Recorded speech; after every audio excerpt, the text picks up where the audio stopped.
Hey, this is Zirian, and I'm going to be running through my mod 64K Plus with my level set.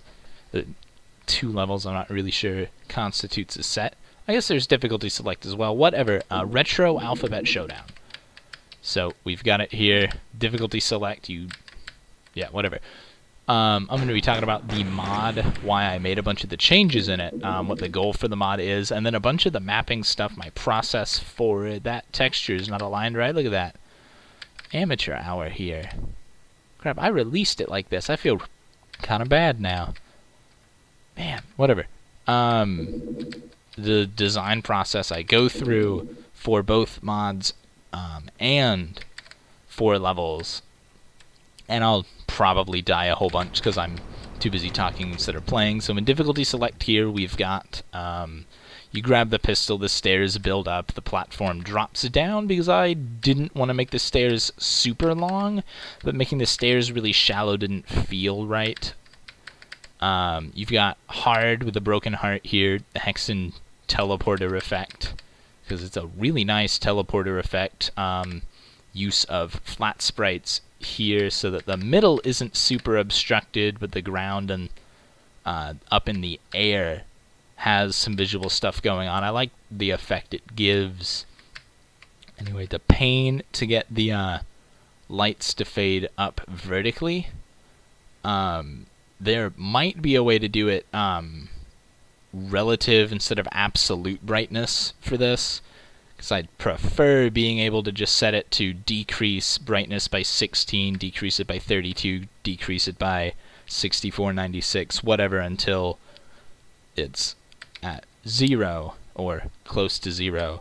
I'm not aware of a way to do that, so there's a bunch of fun stuff going on to get it to look right over various light levels and things like that, and it still doesn't work perfectly. The light underneath this over this hanging body doesn't look as good as it should.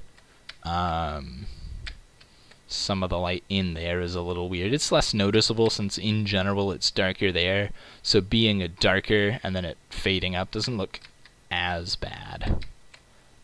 Start off, we've got health here just in case the player hurts themselves on a barrel. One of these, I think hard, had ammo by it so that you can shoot the barrels and it doesn't put you behind in ammo. Anyway, we've got easy with a little heart. We've got hard with a broken heart, and we have the starting thing with nothing. Whoops. And we've got unfair with the skull and crossbones. There would have been a fourth one here, and you would have started in the middle. Maybe have all 4 players start in the middle here. But I could not get, once I decided to do the difficulty, or telling the player what difficulty each exit portal was by these little signs here, could not, once I got the heart there, I was like, well, the next step is like a broken heart or something. So we did that, and then after that, there's not a whole lot of heart-based iconography you can really do besides broken and unbroken.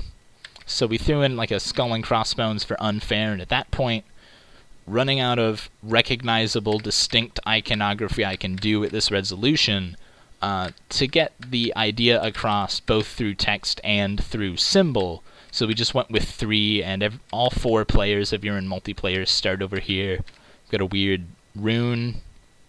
The visual symbology of this is this is supposed to indicate that this is somewhere you can return to. Teleporters will have, in the other levels, not in this, will have a different symbol in the middle if it's a 2-way teleporter, and they will have the same texture as you start with on the ceiling, that to let the player know that if you go in that teleporter, you will, wherever you end up will be the teleporter to get back to where you just entered from. Consistent visual language is important. And that's a nice way of doing it, I feel like, by putting a symbol in the teleporter, letting the player know, yeah, this is a teleporter, and yeah, this is what it does, so that they've got some idea what to expect when they come out the other side. Barrels with this mod are, I guess, carbonated because, as you can kind of see, they've got particles coming up. This was me getting used to how the new particle thing worked once that feature was added. Same thing with the floor being lightly carbonated here, getting used to how particles work. That is, the barrels are done in Decorate. I haven't transitioned to ZScript yet. I'm still getting the hang of it. The particles are part of the mod as well, but I've transitioned everything that was map specific into 64K plus. That way the next set of levels I build, I can just build around what's in this mod. It allows me to use custom resources and have them be compatible with this mod without having to like make compatibility patches for the mod I'm using to balance the maps around anyway. So as you can see, the pistol has been changed, the HUD's been changed. We've got a HUD based on one of the alphas or betas. It's the helmet HUD, but shrunk down and made a bit more modern. It still looks, I feel, pretty nice. You get the Doom 64 HUD. As you'll notice, above the ammo in the middle is the icon for what type of ammo you get for that weapon. Being able to tell at a glance what ammo you are using for that weapon is kind of nice. I know they're only reskins of the vanilla weapons. Like there aren't too many unique and like unusual weapons in this. There's exactly one, but it's not a new weapon per se. New to Doom, but like I didn't invent it just for this mod. As you'll notice, the reticle here is custom, and it does a little movement thing because I figured out how to do that. It's based on the Doom 4 reticles. It's a neat effect. Anyway, this pistol is perfectly accurate, is slightly faster, and deals slightly more damage than the vanilla pistol. One of the goals with 64K plus is to have all of the weapons fill a unique role. The chain gun's not going to outmode the pistol, the super shotgun's not going to outmode the shotgun, the plasma rifle's not going to outmode the chain gun, the BFG's not going to outmode anything. The plasma rifle chain gun difference is a bit harder to tweak from what Doom has. Still unsure exactly what to do, but the chain gun cannot, because the pistol is the only weapon that's perfectly accurate, because I'm not tap firing, I'm holding mouse 1 down, or left mouse, I don't know what the numbers are. Probably do, I just don't pay attention. Anywho, perfectly accurate, not tap firing, it's just the way it is. Because the pistol has a role, and it's long range sniping. I can hit anything at range. That's just how it goes. We get a quick melee as well. Every weapon gets the quick melee. Look at that. It's exciting. I feel like I need to speed it up. I feel like it's a little too slow. Maybe speed up the animation and add a longer delay between when it's done and the weapon comes back up. Maybe add a slider or something in the menu to configure it, the timing and everything for it a little bit. I don't feel like it's powerful enough on its own without the Berserker pack for that to break anything. And honestly, even with the Berserker pack, you're not going to be running around Berserkering everything, because that gets you dead. For real quick, give myself all of the ammo and weapons here. We'll switch to this. You can see I don't have any keys. I don't know if it'll show up in the video, but all 6 of those key slots have a faint outline for what each of the keys look like. There's 3 card keys and 3 skull keys. The weapons show up. The numbers light up. They go from a dark red to a light red once you've got that weapon. The weapon you've got currently selected is green with a little animated box around the thing. I think Psychic had that in its menus. Yeah, and its shop thing to show what you had selected. I liked the aesthetic that had. It felt nice, and it seems to gel pretty well with this HUD. It makes it really easy to tell at a glance what you've got, and HUD readability is very, very important. If you can't read your HUD, if you can't tell what's on the HUD at a glance, it's worthless. The shotgun, super shotgun again, it's a hybrid of sprites between the Doom 64 and PC Doom weapons. That's what all of the weapons are. The shotgun is it's less of a hybrid and more of tweaking the Doom 64 shotgun to look like, or to look stylistically compatible with all the PC Doom weapons. Son of a gun. No, okay, we're good. All right. As you can see, a little bit of animaty stuff in the reticle. It's nice. If you go into the options here, labeled at the bottom, you can turn the default. You have to turn the default crosshair off. If the default crosshair is not off, like I'll change it to whatever, the custom crosshair doesn't show up, so they don't display over top of each other. Set that back to none. You can disable it, and when they're completely disabled, yeah, you got nothing. I like these. If not, I like the dot crosshair. Let's go through some of these one in here. Sprite rotation. A lot of the effects will randomly rotate to give it a sense of variety while it's going. It's really nice in things like the X-Death, where it sprays blood everywhere, to rotate randomly the blood sprites, so it doesn't look as copy-pasted across the thing, and it allows me to get a lot of visual variety out of less resources. Dropped item rotation. Let me see. I can summon something here real quick. And as you can see, it spins like that. I think Minecraft used to be able to do flat item spinning. I think now they're 1 pixel thick, like voxel things. I've considered making 1 pixel thick voxel replacements, or voxel sprites for everything, but I like the paper thin sprites. This adds a little bit of visual movement so that you can tell what items have been dropped and what haven't. It lets you know that there is something in the environment that you can go and interact with, go pick up. It lets you know something is there, but in a way that's a little bit more subtle than the items occasionally blinking full bright. Full bright blinking is an effect I like. It works, but I felt like I'd try out something, and I think this works pretty well. You can go ahead and turn it off if you don't like it. Yeah, we like it enabled. The teleporter effect type I can't show off here, but you get the Doom. It's to the regular green Doom flash. Fire, it looks like the arc vial fire. Blood, it sprays a bunch of blood everywhere. Smoke, sprays a bunch of smoke everywhere. Runes, there's a weird runic circle thing around you. You've got Raven's teleporter, the one from Heretic and Hexen, and you've got the Strife teleporter. I'm keeping it at Doom. I left this in here because occasionally I'll play something like Null Space.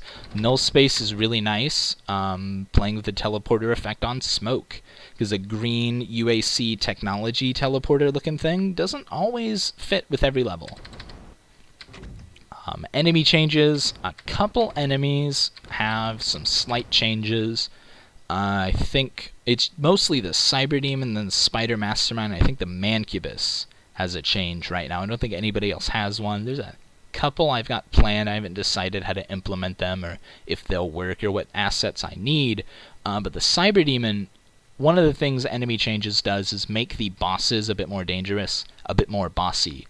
The Cyber Demon normally stomps around, shoots 3 rockets, stomps around.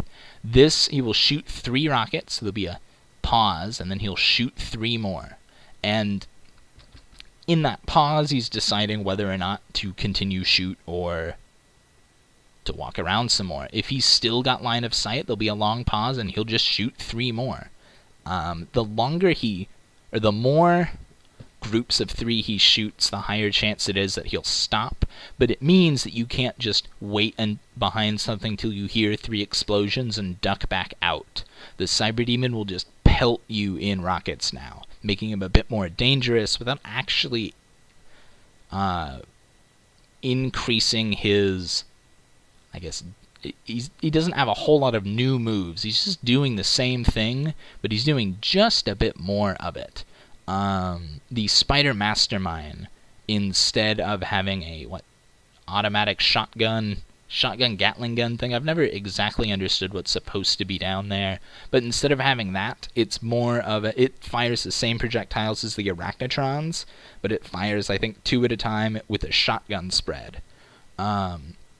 It always felt weird to me that he didn't fire the same kind of projectiles as the arachnotrons, the Spider Mastermind. Spider Mastermind's she? Uncertain that they fired they had a shotgun instead of a big plasma gun, so I gave them a really big plasma gun and it melts you alive. It does a little bit a better job than their default weapon at tearing through health and armor, but because it's projectiles, it's a bit easier to dodge, and being able to dodge it is nice. But if you stay out in line of sight for too long, there's just a barrage of plasma that comes your way. And the final change is the Mancubus will, because he's got 3 projectile firing patterns, like one goes to the left, one goes to the right, and one's like a double one, they both go the same direction, right? And with this, he just randomizes the order he does those 3 attacks, so that the Mancubus isn't, I do this exact same dodge every time he fires, and he can't hit me if I'm paying attention and dodge right. It makes him a bit harder, but not in a way that's unfair or that makes the game unbalanced. And then boss item drops. The Cyber Demon will drop a rocket launcher when you kill him if this is enabled, and the Spider Mastermind will either drop a chain gun or a plasma rifle. This one I don't remember. You don't come across the Spider Mastermind in as many map sets. So in all of my testing, I haven't actually ran across too many of them, and I implemented it a while ago, so I'm not remembering off the top of my head crosshair stuff. At some point, I want to implement a force pistol start option, so that if you're playing through a map set, like you're playing like Alien Vendetta, Perdition's Gate, something like that, Genesis, all the whatever they are, it'll just pistol start every time, because sometimes you just want a pistol start. I usually don't, but other people like that kind of gameplay, and it doesn't, conceptually, I don't think it'll be too hard to implement. Let's see, ooh, we do not want to load a game. There we go. I'm going to start over, and we'll hop back in, grab all of this nonsense, grab the pistol so that everything raises up, grab the ammo, grab some more armor. Additional weapon changes. All of the hit scan weapons now have conical bullet spread. So instead of having a rectangular spread, it's a conical spread. The super shotgun is a really wide oval. Everything else is a circle. The super shotgun has had its damage reduced, actually, and that feels awful. If you try to use the super shotgun, get out of my slime pit. You get out of my slime pit too. I've got a chainsaw. I don't know why I'm punching you. Chainsaw's got 2 blades because it had 2 blades in Doom 64.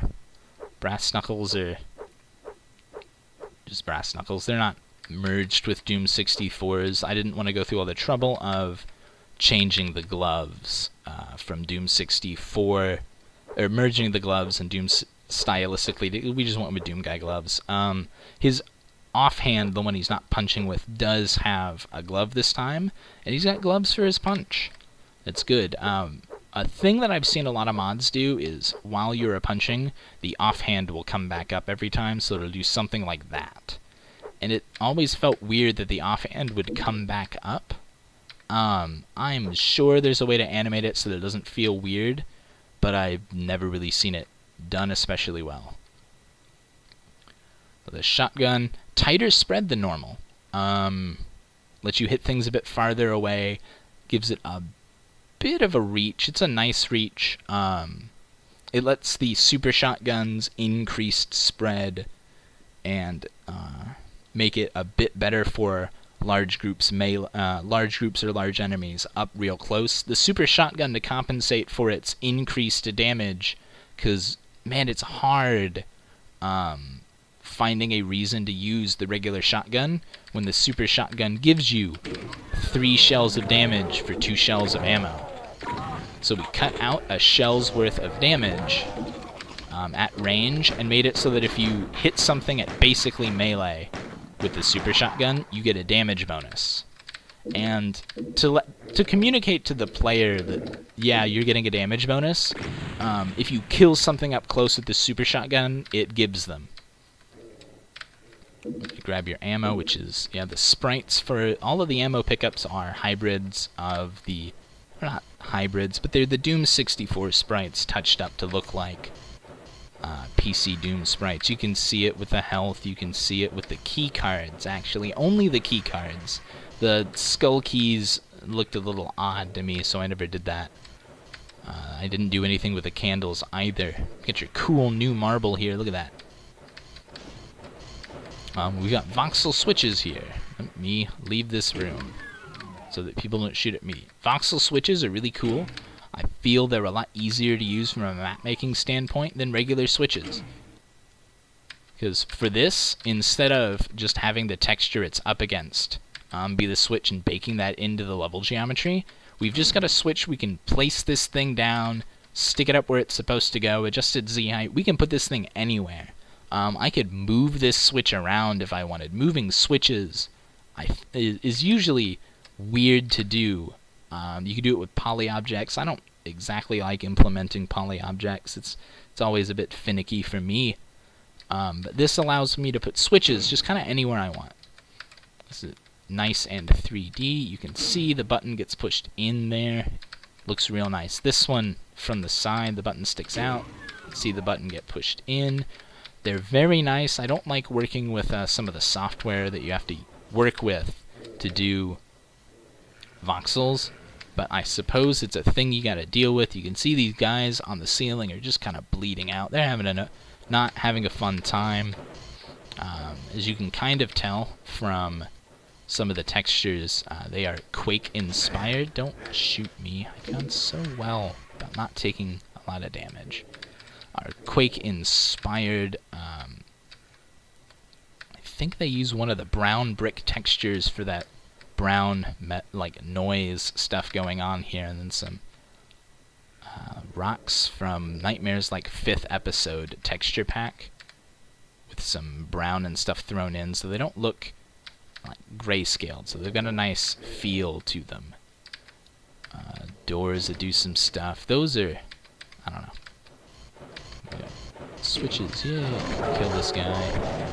So, here we've got a big open room. I like big open rooms. I think this door stays open good, because I hate it when doors close on shotguns, and I never think to kill things not in the door, so that I don't lose the shotgun. But now this one's switch. Oop. Can only flip once. And doesn't do anything when it's already open. I could, in theory, set it up so that the switch, once I flip this side, automatically flips the other side, or vice versa. That way I don't have to worry about the player flipping a switch and nothing happens, and them getting confused about what just happened, why that switch didn't do anything. Alternatively, we could just set the switch up to fart out a bunch of sparks and make a garbly static noise, or make a spark noise. We've got options there. Haven't been implemented yet. The voxel switches still have a couple issues. I haven't figured out how to make them check if you have if you've met all of the requirements for actually doing what they're supposed to do. You'll see that one reset. It lowered this here. Like, if this one here requires a key, I have not yet discovered a way to make this switch give you the "you need a blue card to activate this object" dialogue without it flipping. I would prefer for it to not flip, make that noise, and give you the dialogue, but I haven't got there yet. They're a work in progress. Wow, my health is bad. Yeah, and then you can hear it. Yeah. Everybody behind this door is woken up. I think it has to do with some of the sector trickery I used to get lights and stuff here to look right. Unknown. It works. I've not bothered to look into it too deeply because I do like opening this and everything's already awake. That dog is in your face. The lost soul here is mad. Everybody's upset. Yeah, like the guy that shot me there. Gonna go grab health. Oh, alright. I'm gonna go grab health. For real this time. Need to add a ladder here, but ladders in Doom are weird, and unless I want to write a bunch of code for doing a ladder right, I'm not going to do it at all. For right now, you can just kind of jump. So here, you can see we've got Mancubus fireballs, they've got trails, they've got smoke that comes out. It's the same kind of smoke. You can see it here with the chainsaw's exhaust. The chainsaw's exhaust is nice. Oh man, I love it a lot. The chainsaw doesn't do additional damage here. I am unsure how to make the chainsaw and the Berserker Fist meaningfully different. I suppose the chainsaw can stun lock things, whereas the Berserk Fist can't. But still, the Berserk Fist deals a lot of damage, and when you kill things with the Berserk Fist, they drop. Hey, don't just hop out here and expect to kill me. They drop health and armor. Kind of like Doom 4. I liked the mechanic. It gives you a reason to use the Berserk Fist besides it does lots of damage. Because one of the issues you have with the Fist is that if you are out of ammo, that's when you use it. If you've got ammo, not really a reason to use the Fist. Especially if you have ammo and you have the chainsaw. Anything you want to do to conserve ammo, just use the chainsaw. So giving a quick melee and giving an incentive in the form of health and ammo for quick killing things with the Berserk gives a reason for the Fist to happen. Now, you can still select the Fist manually. It's got slightly faster rate of fire when you don't have to worry about bringing your weapon back, right? No quick melee with the chainsaw. The chainsaw is already a melee weapon. I don't know why you would want to punch somebody with this. I think that might be dangerous, punching somebody with while holding a chainsaw. I've never really tried it, so who knows. Switch to get back out here. Yeah, you can tell it's red because it's clearly marked. It's important to clearly mark this stuff. Let's step into a teleporter. I think I talked about it earlier. This is not a two-way teleporter. This will send you somewhere that you won't be able to get back to this room. You can tell because the two-way teleporter symbol is not on the top or bottom.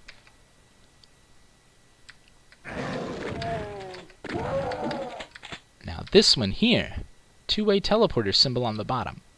Not on the top, but there's not any symbol on the top, so that's fine. Now we've got a really nice altar for the chain gun here, letting you know that, hey, this is important.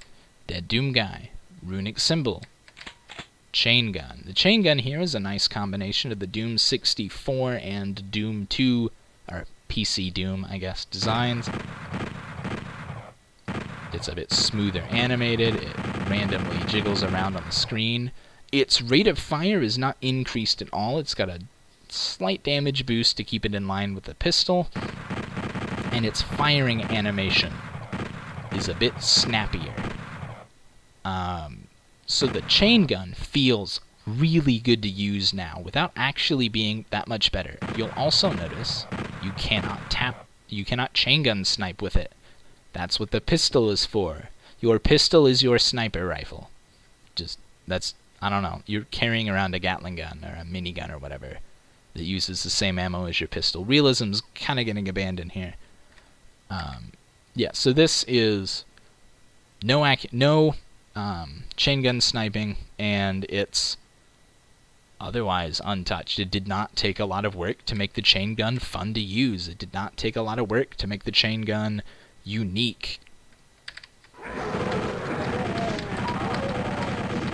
You'll notice the Hell Knight has little goat legs, a different death animation, making him distinct from the Barons. A thing I wanted to do was make some of the enemies distinct, and the only one that really has that issue is the Baron and the Hell Knight, because they're just recolors. Grab a key here, grab all of this nonsense, and I'm going to go ahead and show everybody where a secret is. There's a little switch back here. Drops this down. Nothing back here itself, but there's like a door and whatnot. Now, the shadows replace the imps here. There we go. This is the good stuff now. And the Rottweilers, demon dogs, whatever you want to call them, replace the demons. I always want to call them pit bulls or pinkies. Anyway, hey, we're back where we are because this teleporter just goes right back. And it makes the pain noise because for some reason that's a line action you get. I don't know why it's a built-in line action, but hey, if it's there, I'm going to use it. Let's get back up. No, let's not go in there, I guess. Flip this. We've got health that spawned in here just in case, and I did take a lot of damage because I'm, being an idiot and not paying attention a whole lot. If you hop back down here and go this way, you can actually see down into where that teleporter is. It's important to give the player cases like this where if they're down there, they can notice that, hey, I saw down here earlier. You can't crouch to get down here. Don't want the player sequence breaking or whatever getting down there and getting stuck in here because you do need a blue key to get out. You'd be kind of hosed.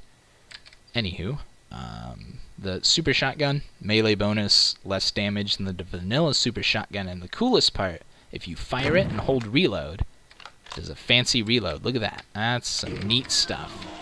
It's strictly speaking worse than the regular reload in terms of speed, but it beats it out in style, and you gotta use Shiver's cool animations somewhere. The regular shotgun letting you get out and touch some guys. We're just using a multitude of weapons. We got options at this point. This is the first level, and you've already got a bunch of the weapons. If you are observant, you can see the rocket launcher spinning around up there. The rocket launcher spinning does make it a bit more noticeable. I will say that. Another thing you might notice, if you'll look, is... No, not with this, though. If you will look up here, the green metal, the emeraldy looking metal, texture for that is at kind of random angles depending on what layer it's at. And that adds a bit of visual variety. It doesn't make it look so samey. It breaks up the stuff and doesn't make it look like it's tiling near as much, which is a really easy way to add some visual variety. Rotation for easy visual variety is your friend. You'll notice we've got textures and stuff rotated and stretched here so that we've got nice angles. Rocks, rotating rock textures every time you change like height is nice, or at least changing offset. I don't think I did that a whole lot through here, but definitely later on. I get really... Hey, stop that. Very rude. And yeah, the dogs can jump over. There. Difficult. But you'll notice this switch dropped down this guy in here. You'll notice you can jump over those. This gives you 2 clues as to some secrets, and this switch does reset itself. Not all switches do that. So you can go ahead and flip that switch. It still resets itself. Whatever. It drops this down again. Now you can get the rocket launcher. This, when it came back up, it changed its texture to the faces of the barons. Before it was just the icon of sin. While we're going ahead and resetting geometry and spawning stuff in, we might as well make the iconography change to match what you're looking at now. Details are important, and that sort of thing, while not super noticeable, does let the player know, hey, something has changed. The rocket launcher's spinning on top of the platform. If you've got that setting enabled, lets the player know, hey, something has changed. The dogs jumping over let you know, hey, you can jump over those railings, because you can't jump over them from this side. You cannot make this. This is 64 units to get up. You can't quite do it. You can see where it says exit, though. It gives you some idea as to where you're going, but you can't do it. So if you think, hey, I should go flip that switch and lower this down again, the dogs will jump over at you, let you know that that can be jumped over. Because up until now, you haven't really encountered those railings in anywhere where you can jump over them. So letting the player know somehow that you can jump over that lets the player know that that's an option you've got. Everybody's dead here already. I'll grab their ammo and weapons.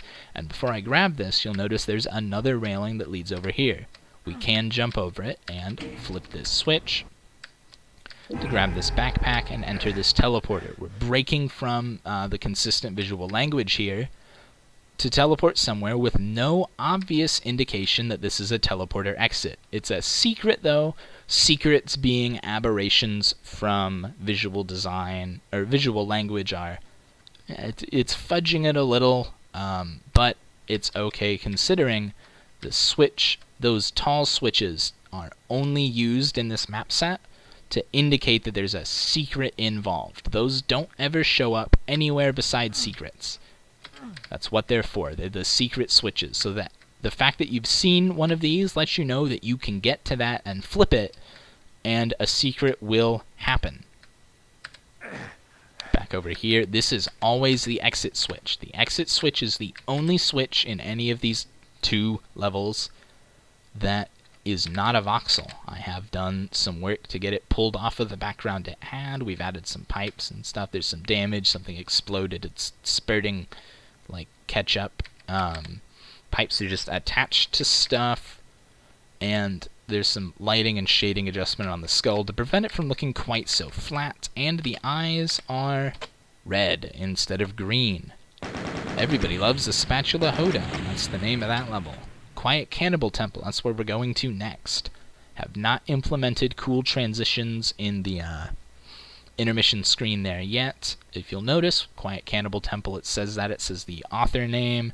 We start, there's some health, there's some ammo, there's a stuff you can see over there. There's those things we learned were able to be jumped over. You get a pistol again, just so the player knows that if they pistol start this, they'll have a little bit of ammo for a couple different things. Now, the BFG is up there. Very tantalizing. This was one of the first things I did to this map. If we go ahead and look at the auto map here, we're standing on an octagon. Right after this octagon was drawn, we added the part of the map where the BFG is. If you actually go and look in textured mode, anywho, you can see that there is a teleporter exit pad there. If the player thinks to look at the map, this tells them, hey, you're not going to be able to find a door that goes up there. You're going to have to find a teleporter. It lets the player know that something leads to this, right? It might be a secret, it might be just regular progression, but it lets the player know that they need to be on the lookout for something that might lead to this. It incentivizes exploration, lets the player know, hey, this is what's going on. So we grab health because we needed it. We grab ammo. And player corpses like this are randomized between a couple different things, just for variety's sake. We've got some dudes sitting up there. You can only get to those by jumping. It's another one of those things that I include in the map to let the player know, yes, you are allowed to jump. I'm not going to penalize you for that. This map, at least the starting part, is intentionally modeled after Perdition's Gate map 3. It was supposed to be a loose remake, but part of the way through I screwed up my liberal reinterpretation of the map in a way that didn't allow me to accurately or even like liberally reinterpret parts of the map, so it just wanders off and does its own thing after a while. Switch to get out here, lets you grab some stuff, lets you see some cool rocks and some cool lights. Woo, look at that. Don't jump. Do not jump down there. It's bad for you. You see, we've got some slightly smoother animating slime textures, nukage textures, whatever they are. That's like 3 layers of stuff in assembled in the textures lump, and they manually move the position. I could probably do it with surface shader stuff, but then the software renderer can't handle that, or at least it can't handle that right now. Further development might happen, and they might be able to do something, but not currently. The bottom layer is, it's essentially built the same way the vanilla textures were, with the bottom layer being a static alpha texture, and then the top layer being a different one over top of it, and they just move it. I've just got 2 layers going in different directions, and one of them is rotated 90 degrees, so there's not a frame where they both line up, and it looks weird, like what happens with Doom 64's liquid textures. I do not like how that looks. It also is, I think, 16 or 32 frames when it should be like, I think it's 16, when it should be like 64 frames, because smoothly animating looks nice, but if you make it a bit choppier, it looks a bit closer to vanilla, and doesn't and the default waterfall or nukage fall or slime fall, whatever you want to call them, textures being only 4 frames, doesn't look as out of place. I still need to figure out a good way to make them smoothly animate. They're tough to crack. We got everybody over here. Nobody's shooting at me. We'll go ahead and grab these. Now, we've already been shown that we can go out here. There's a switch that does it. We already know we can jump over, not from that side apparently, we can jump over these. So, we know these will go down. We know we can jump over this. And we can see a secret switch. I wonder if it could be it's a secret. Whoa. There, you grab some stuff. This level, this starting part here, is a lot rougher from pistol start. The shadows, when they stand here, can shoot just barely over top of the floor. Which means if you don't deal with the enemies back here properly, you end up with an interesting situation where you take a lot more damage than you should. You need to prioritize targets properly. And I like map openings where it's easy to have the opening go very well or go very poorly. I like them being very volatile. That's the word we want. Very volatile. We'll use the shotgun.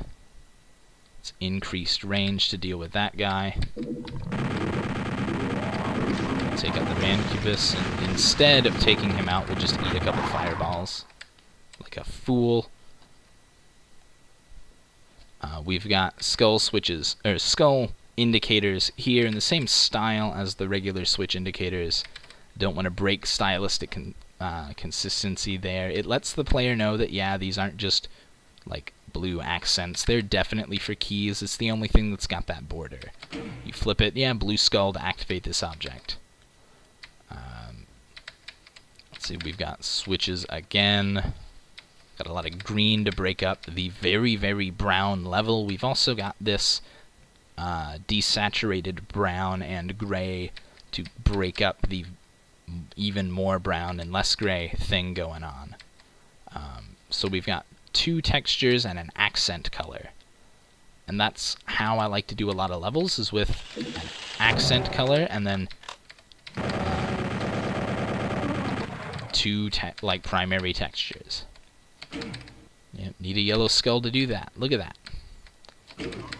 Let's take out these guys. This is where it starts to deviate a bit from Perdition's Gate, because that map, honestly, is the most fun in its opening section, and so in my reinterpreting of it, to give it, I guess, to make it a bit more fun, and to make it a bit less of a, it's the same map, you didn't do any work besides add more sectors,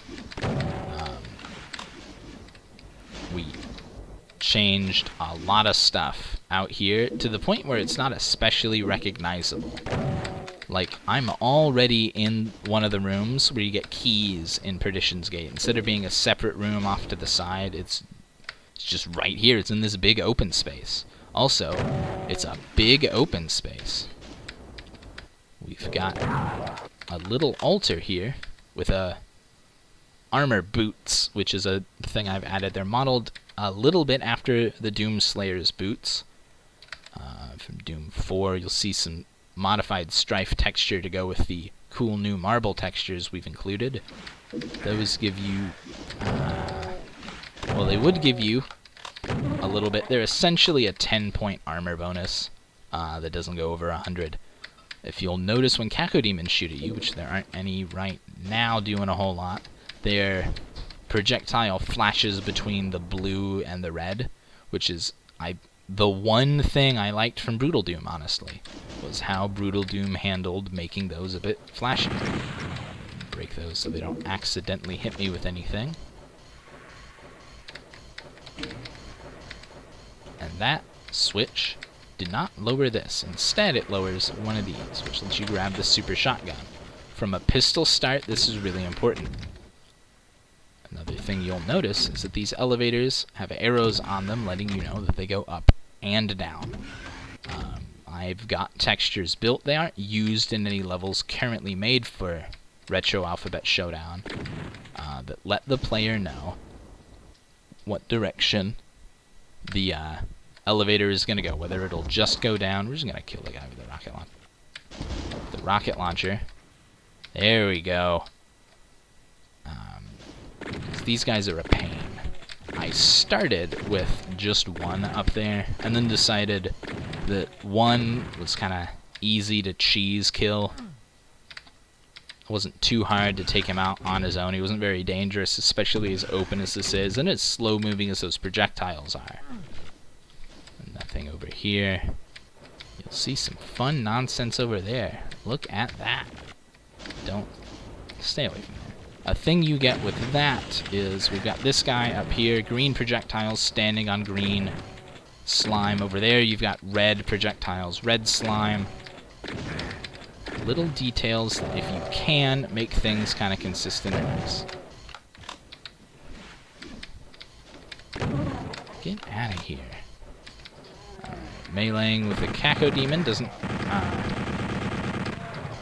I don't know why I'm trying to snipe with this chain gun. I already said it doesn't do that. Let's grab some arm. Oh, I'm at 56. No, that's ammo. I'm at 102 armor. So, of course, I can't pick up more. Shotgun's extended reach. I guess we put a choke on the shotgun to get up a bit higher. Grab. Let's see if we can show off the super shotguns. Fun time stuff here. Grab.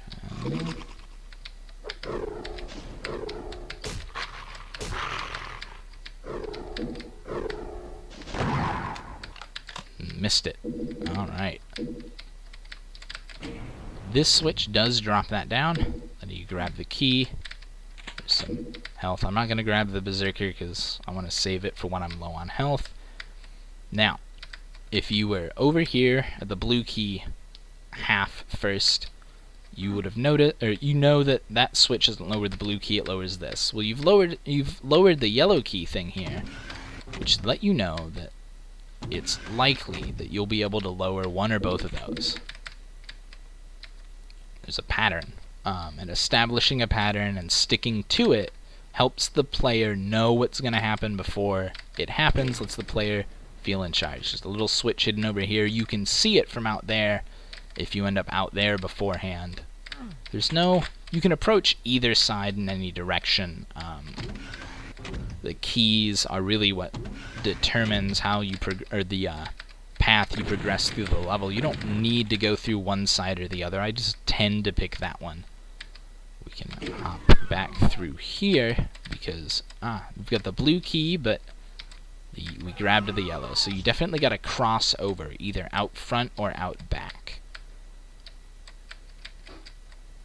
And I'm not going to flip that yet because what was it I wanted to show? Red. This little door. You can see it from the beginning. It lets you know that it's maybe important. You flip that switch, and if you go out here the very first, you see 2 exit signs, and all 3 of these guys start shooting at you, which is why there's a green box here for cover. so that if you do this very first thing in the level, they don't immediately kill you. You can duck behind here, wait for them to stop shooting, grab that ammo, and leave, and come back and deal with them later. As we can see, red key markers to let you know that whatever this does needs red keys. Now, with that so close to these barred off, it's kind of obvious what they're going to do, but we'll get to that. Now, here lets you, if you really want, just start and jump out into the middle, meaning that you've got a lot of options from where you start. You can go through the hallway, out to the left, to the outside. You can go to the right and out to the outside. You can just go straight to the outside, head left or right, and then come in. I like giving the player options for this sort of stuff, while not giving them like so much wiggle room in how they approach it that they get lost in the map. Alright, we'll finally deal with the yellow key here. The yellow... And I went to the blue key. Somebody's getting lost in their own maps. We'll flip that. And hey! Oh! Bumping the wrong keys.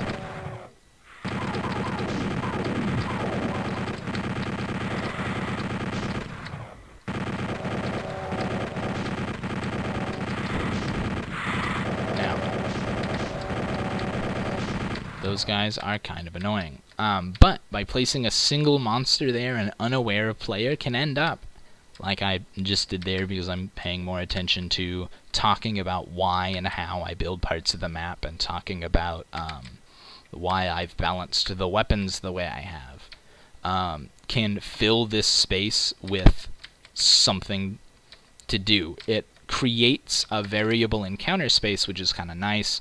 We've got a teleporter here. Again, you can't come back once you go through it. A thing this will let you do is if you save a whole lot, it'll let you know that, hey, maybe save before you go through this, because it's not something that if you decide I'm not ready for that you can come back easily. Go ahead and hop through. Again, we've already seen that we can jump over these. So we can. If we needed armor, we've got it. And a switch here. And bright green, so that it's pretty obvious what we ought to do with it. And that switch lowers the blue key, which we can see very clearly from here. If you saw up there and saw armor, which you can kind of see it blinking from down here, that's how you get up there. That's what all that's about. If the player can see something that looks like they can get up to it, let the player get up to it. Go ahead and... Now these are not stylistic combinations of Doom and Doom 64 keys. I said that already. What these are is skull keys with actual key parts on the bottom. I could see how abstract, techie looking cards could be like futuristic keys, but just a colorful skull never really made sense as a key to me. Doom 64's keys don't really look like keys. I just kind of know they are because doors are color-coded. This looks like a key. It's got skull key, like old-timey key stuff at the bottom. It's got 2 of them because it looks cool. It's got different horns from each key, so the silhouette for this key is different from the silhouette for the red and the yellow keys. Not really a lot of places you can go with the silhouettes for the tech cards. They're just kind of cards. They do have little blinking lights on them that I've made a different color for each one, just to introduce some variety. But there's not a lot you can do with the silhouette on those. They're just kind of access cards. So we've got that. Now you can hop through and you can go around, but that requires elevator riding. So a lot of players are going to go through here, and if you paid attention earlier, you'll know what's about. You know that something is going to be up here. Oh, let's still have a rocket launcher. Nope. Okay. We're going to get in their face with the super shotgun, fire a shot off, and then pull back, because the super shotgun's got bonus damage when up close.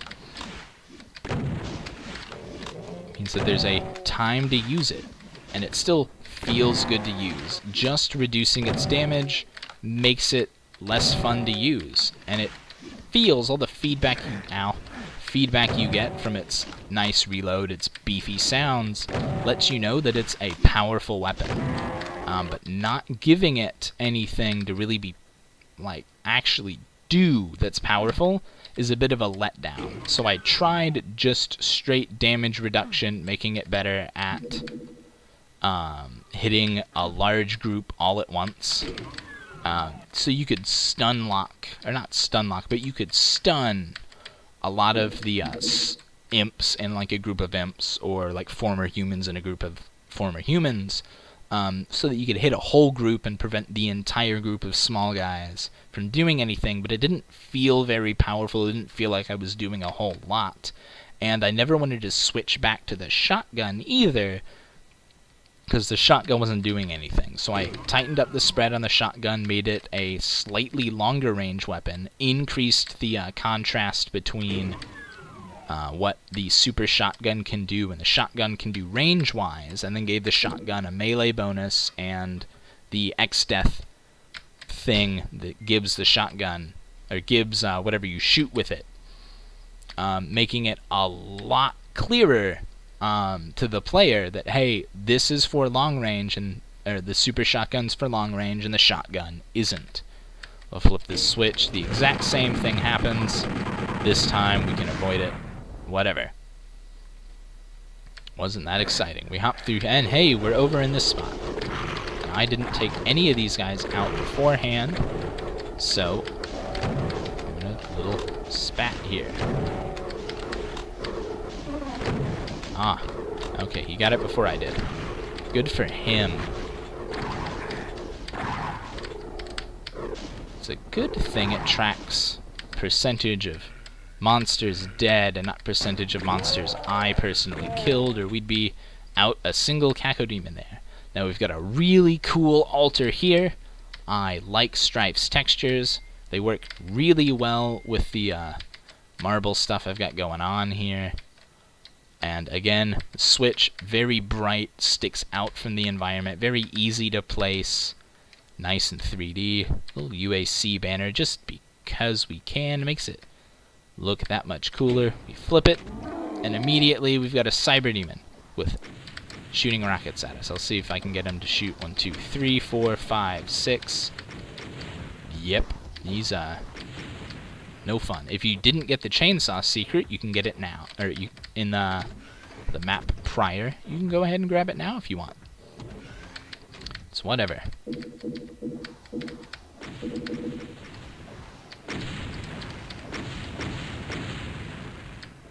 Go ahead and grab this stuff here. At this point, we've got just a teleporter. There's nothing else we can do. There's this like weird stuff up there, but whatever. There's weird stuff here, but nothing to do except to go up here. And lo and behold, we're back where we started. Now we've got the BFG, the big gun. And we've got a way to just hop on out, whoa, and directly engage. The BFG's got a fun trail. It arcs out lightning, and I'm already low on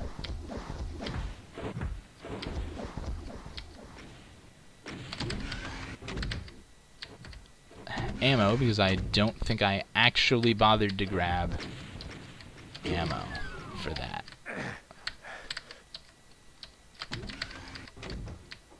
It should have had more shots than that.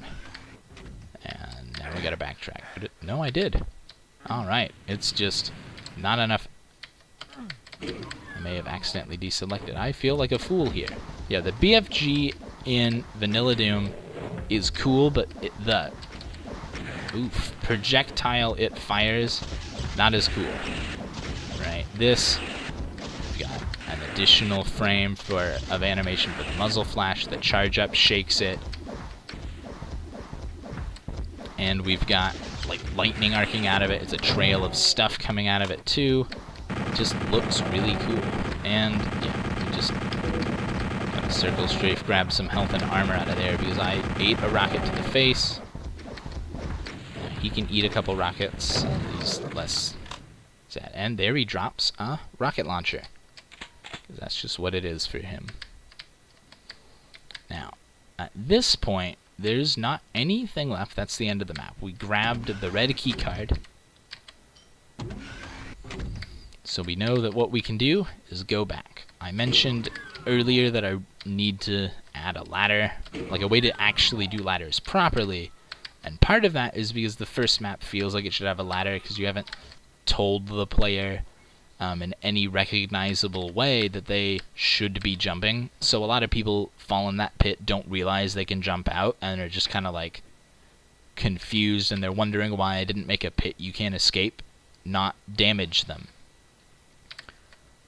But here, it would also be nice to have a ladder on this side so that you can get up and to here after you fight the Cyber Demon. An elevator would also be nice, but yeah, I like ladders. Flip that. That lowers these. You can do either one. They're the same thing. And there you go. That's the end of that. Everybody loves the Spatula Hoedown. Yeah, we're not doing this map again. Going back to new game. Giving myself all of the weapons. See, we've got... Only went up to chain gun and rocket launcher, which the rocket launcher isn't even changed behavior-wise. Nothing attempts to overshadow the rocket launcher in terms of what the rocket launcher does. It's the only thing that uses its kind of ammo. Every other weapon has at least one other weapon that uses its ammo.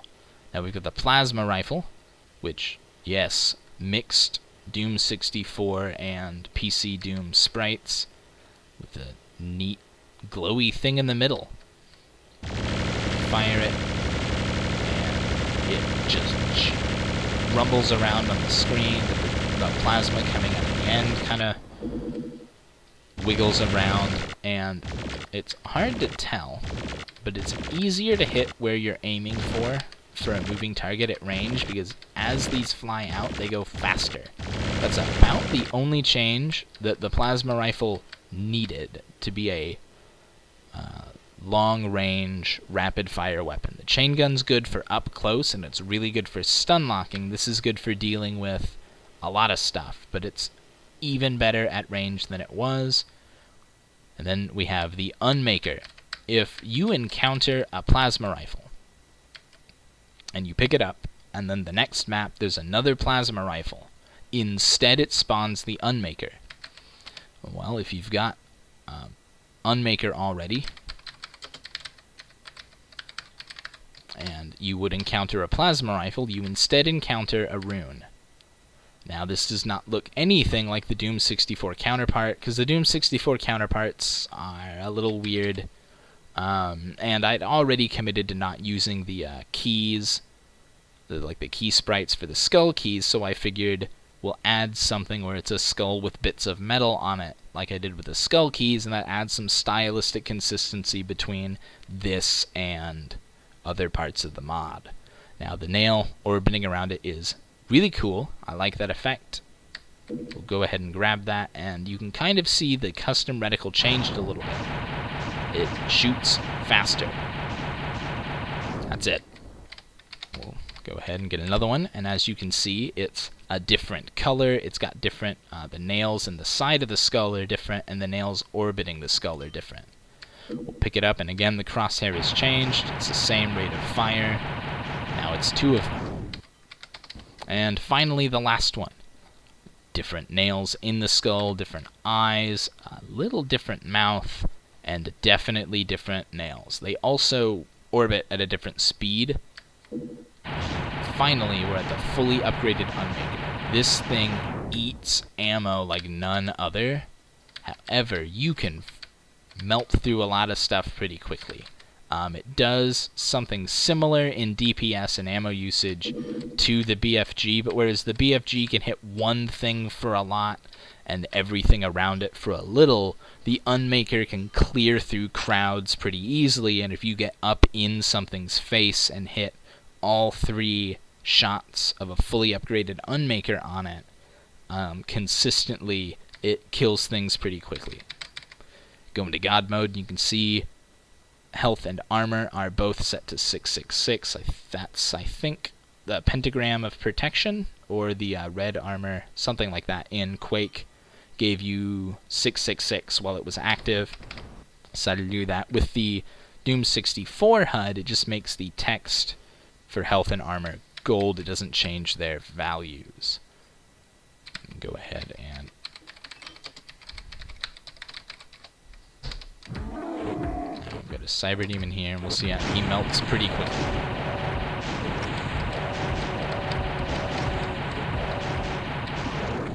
Yeah. There aren't a whole lot of, like I said earlier, enemy adjustments. We've got things like, the Unmaker also does not have. The Unmaker and BFG do not have quick melees. They are not weapons for fumbling around. They're dangerous and high-powered weapons. They select and deselect slowly. You can see the fist here pops up super quick. Chainsaw, okay, the pistol, the shotgun, the super shotgun, everything else selects pretty quickly, except for the Unmaker and the BFG.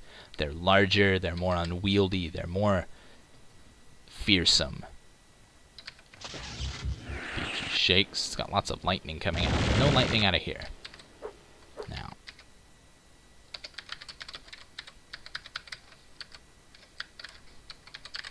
we give ourselves a Berserker here and summon an imp. Yeah, there we go. Blood flying out, and a couple things here. They give us 2 health, even though it was a singular pickup.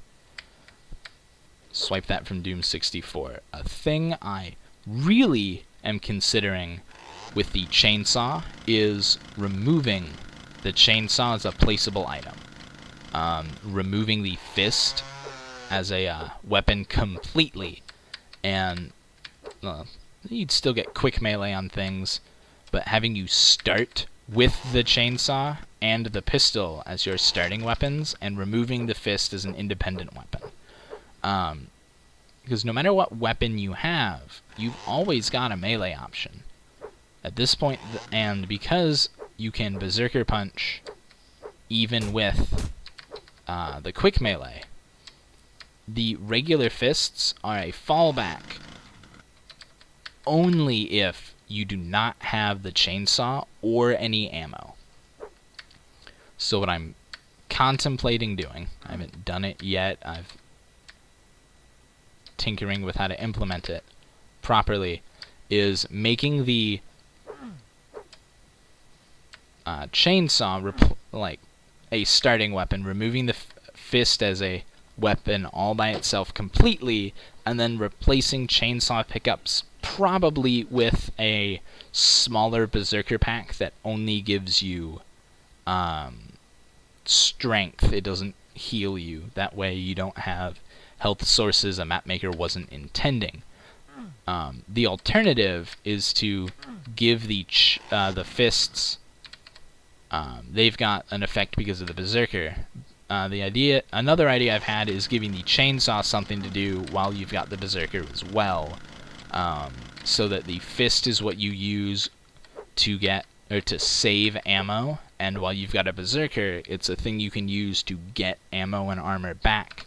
And the chainsaw would be something you use while Berserker to get ammo back. But that requires figuring out who killed something with the chainsaw, figuring out what kinds of ammo they're in short supply of, and very carefully tweaking how much ammo spawns out of things killed with the chainsaw. If you kill a Cyber Demon with a Berserker Punch, it dumps out a lot more health and ammo than just killing an imp or Lost Soul. There we go. But it does indeed dump out some. So, going forward with this mod, I want to figure out a way to rectify the fist and the chainsaw's effectiveness overlapping. The niche they work in overlaps way too much. They're both melee weapons. They're both primarily used when you're out of ammo, and the fist gets used slightly more if you've got a Berserker pack. If you've got a Berserker pack and you don't need to stun lock something, you're not going to use the chainsaw.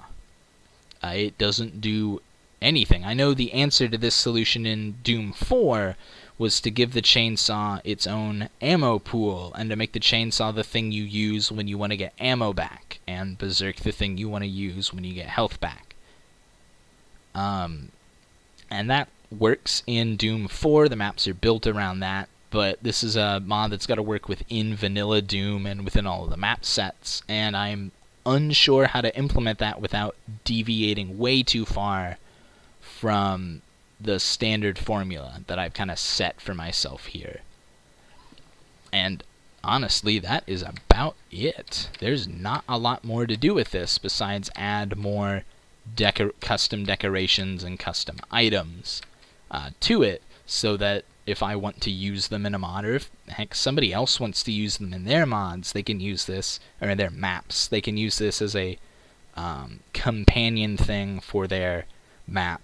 And I've got sprites for a couple different things from Doom 4 that I suppose I could implement. The armor, that the red armor that gets worn by whatever the guards are, that you get, I think, suit, like Praetor suit upgrades. I've got sprites of that, and so something that increases like your max armor capacity every time you pick one up would be kind of neat. Not sure how much incremental upgrade stuff I want to include. There's definitely precedence for it with, I guess, the Berserker, and a bunch of the weapons in Doom honestly feel like upgrades to what you already had. I'm trying to step away from that a little bit with the weapons, but for other things, maybe. I've also tinkered around with the idea of backpacks not increasing your ammo supply to double what you've got, but instead increasing your ammo supply by 10 or so, or 10% or so of the default ammo capacity for it, so that maps that just litter backpacks everywhere are useful. The problem with that is, again, you get maps that are built around giving you a backpack and then expect you to have a certain amount of ammo as you go through. Unsure how to handle this. There'll probably be a toggle for it if I do it or not. But yeah, that is mostly what we've got. So if you enjoyed this, there are going to be links in the description if you're curious about any of the maps. There's only 2. If you're curious about the maps, if you're curious about the weapon mod, the weapons mod is not specific to this map. You can run it on most anything. Hacked. No, I never know how to pronounce that. Dehacked. Doesn't play nice with it a whole lot. I've tried not to touch the Wolfenstein Guard replacements, because I know those get overridden a lot. But Keen has been replaced, and now that I'm thinking about that, we can go ahead and show you.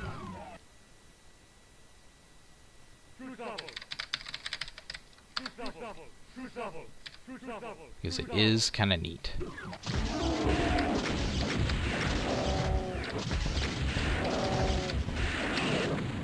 Oh, look at that. How exciting.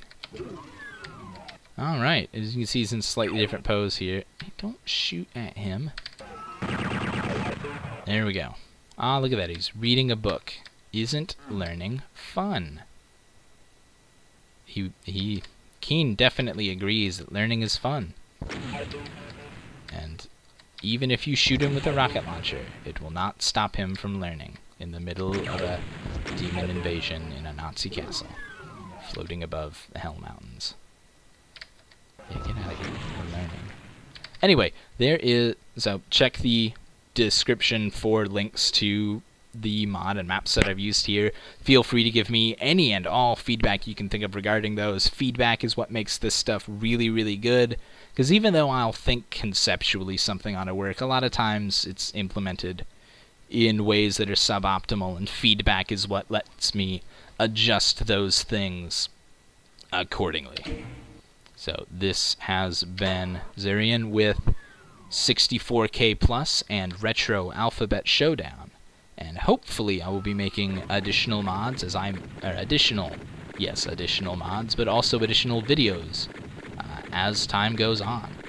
Trying something new here. Hopefully we come back and revisit this.